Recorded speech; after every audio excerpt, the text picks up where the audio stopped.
जो कुछ सिग्नल्स हमको अभी मिलते हैं कि ये और एस्केलेशन होगा। जब तक जस्टिन ट्रूडो उधर प्राइम मिनिस्टर है ठीक होगा नहीं है। जस्टिन ट्रूडो का पॉपुलैरिटी ऊपर जाता नहीं है, नीचे जा रही है। पहली बारी भारत ने व्यक्तिगत तौर पर निशाना साधा है एक दूसरे देश के जो राज प्रमुख हैं उनके ऊपर, जहां तक कि उनको सरकार भी नहीं कहा, उनको एक गिरोह कहा है, रिजीम का शब्द इस्तेमाल किया गया है। हालात जो है वो बद से बदतर ही हो रहे हैं और अब हालात इतने बिगड़ गए हैं कि अगर ट्रूडो कल ना भी रहे सत्ता में तब भी मुझे नहीं लगता कि ये हालात बिल्कुल इमीडिएटली वापस नॉर्मलाइज हो जाएंगे। इस रिश्ते में जो जहर घोल दिया है ट्रूडो ने और ये जो माफिया है खालिस्तानी, इन्होंने जो जहर घोल दिया इस रिश्ते में, तो इसको तो अब काफी समय लगेगा ठीक करने में। भारत कनाडा के रिश्तों के बीच एक बार फिर से खटास देखने को मिल रही है, जिस विवाद के बाद से अब भारत ने अपने राजनयिकों को वापस कनाडा से इंडिया बुला लिया है। भारत कनाडा विवाद पर अब पूर्व राजनयिक केपी फैबियन ने अपनी राय व्यक्त की है। उन्होंने कहा कि जस्टिन ट्रूडो सत्ता में है तब तक स्थिति में सुधार नहीं हो सकता है। उन्होंने आगे भारत के रुख का समर्थन करते हुए कहा कि 2025 में कनाडा में चुनाव होगा जिसमें जस्टिन ट्रूडो नहीं जीतेंगे और नई सरकार आने पर ही दोनों देशों के बीच समीकरण सुधरेंगे। भारत का फैसला सही है, जब तक जस्टिन ट्रूडो सत्ता में है हालात नहीं सुधरेंगे। सुनिए राजनयिकों ने कनाडा और भारत के बीच विवाद को लेकर के क्या कुछ कहा।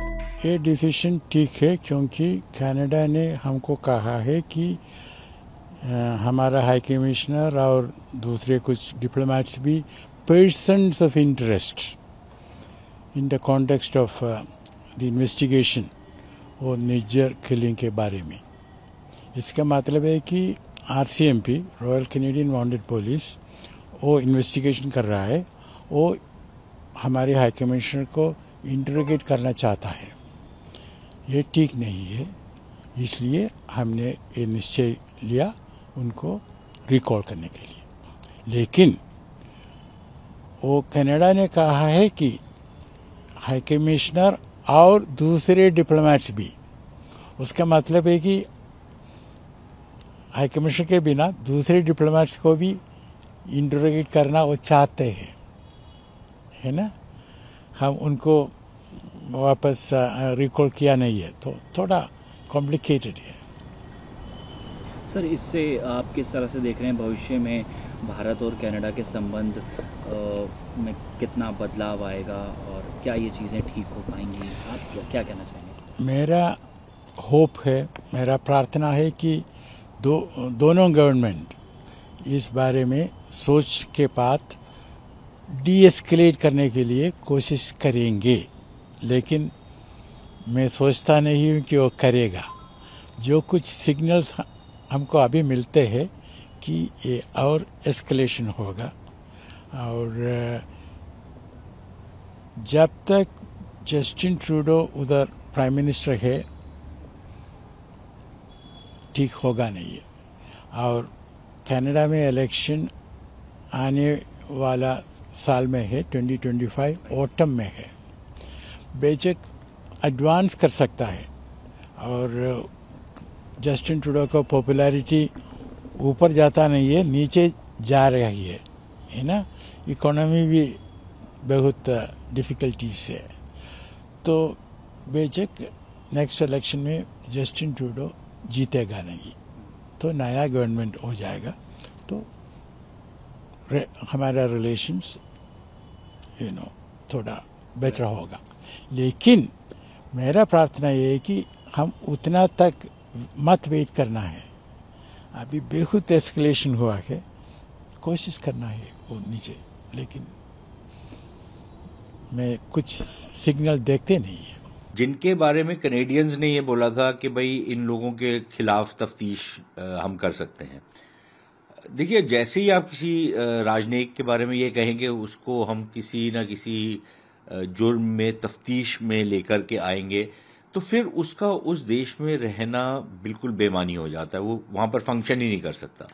इसलिए मेरे ख्याल उचित बात तो यही थी और भारत के पास कोई विकल्प भी नहीं था बनस्बत इसके कि उनको वापस बुला लिया जाए। अब वो 5-6 लोगों को जो हम वापस बुलाया है, अब देखना ये है कि क्या भारत उनके जो यहाँ पर राजनयिक हैं उसी स्तर के उनको क्या वापस भेजेगा, देश निकाला देगा भारत से।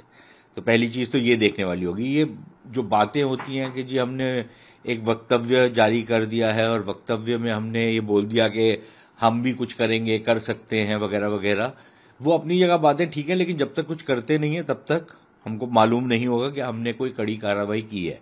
बयान तो बहुत कड़ा दिया और जो बयान दिया है उसमें मैं कल शायद पहली बारी भारत ने व्यक्तिगत तौर पर निशाना साधा है एक दूसरे देश की के जो राज प्रमुख हैं उनके ऊपर और उनकी सरकार के ऊपर, और जहां तक कि उनको सरकार भी नहीं कहा, उनको एक गिरोह कहा है, रिजीम का शब्द इस्तेमाल किया गया है। तो वो तो बहुत कड़ी जो रिएक्शन है वो बहुत कड़ा है, लेकिन रिएक्शन के साथ कुछ एक्शन भी होना चाहिए। क्वेश्चन ये है कि अब एक्शन क्या होगा, क्या हम उनके भी जो उनके यहाँ पर राजनयिक हैं उनको निकालेंगे। तो मेरे ख्याल हालात जो हैं वो बद से बदतर ही हो रहे हैं, और अब हालात इतने बिगड़ गए हैं कि अगर ट्रूडो कल ना भी रहे सत्ता में तब भी मुझे नहीं लगता कि ये हालात बिल्कुल इमीडिएटली वापस नॉर्मलाइज हो जाएंगे। मेरे ख्याल ये जो इसमें इस रिश्ते में जो जहर घोल दिया है ट्रूडो ने, और ये जो माफिया है खालिस्तानी, इन्होंने जो जहर घोल दिया इस रिश्ते में, तो इसको तो अब काफ़ी समय लगेगा ठीक करने में, ओवरनाइट तो नहीं होगा।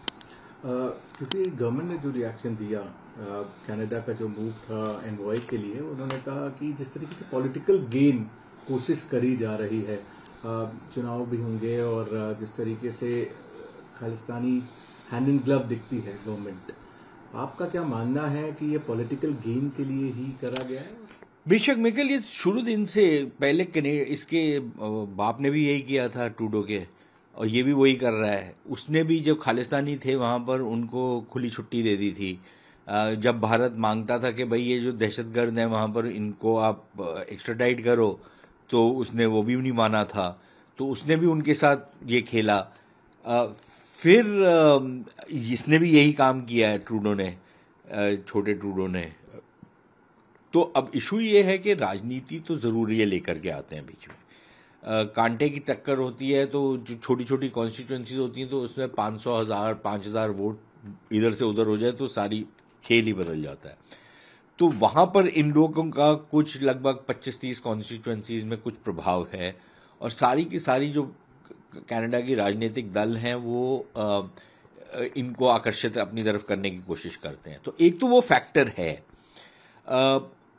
और देखिए ये कोई अपनी तरीके की अनोखी बात नहीं है। हर देश में विदेश नीति का, डोमेस्टिक पॉलिटिक्स का एक एंगल होता है, वो तो अपनी जगह बात ठीक है, वो बात समझ में भी आती है। लेकिन हर देश ये कोशिश करता है कि बियॉन्ड अ पॉइंट वो जो आपकी राजनीतिक एंगल जो है वो आपकी कूटनीति के ऊपर असरअंदाज ना हो। लेकिन जहां पर इन्होंने उस चीज को मेरे ख्याल ताक पे रख दिया है, शायद इस करके क्योंकि इनको लगता है कि भारत या तो कुछ कर नहीं सकता, या भारत को अगर हमने खफा कर भी दिया तो हमारे को कोई ज्यादा चिंता करने की जरूरत नहीं है। हम चीन को नहीं कर सकते क्योंकि चीन से तो हम पैसा भी लेते हैं और चीन का प्रभाव भी हमारे ऊपर बहुत ज्यादा है, लेकिन भारत को हम कर सकते हैं और भारत को फिर अमेरिका संभाल लेगा, तो हमारे लिए तो एक कॉस्टलेस्ट ऑप्शन है। शायद ये सोच है इनकी। और अब एक तरफ के हमारी राजनीतिक रोटियां भी सेक जाएंगी, दूसरी तरफ हमारे को कोई कॉस्ट भी नहीं पड़ेगा क्योंकि अमेरिका बहादुर ये इंश्योर करेगा कि भारत बियॉन्ड अ पॉइंट ना जाए।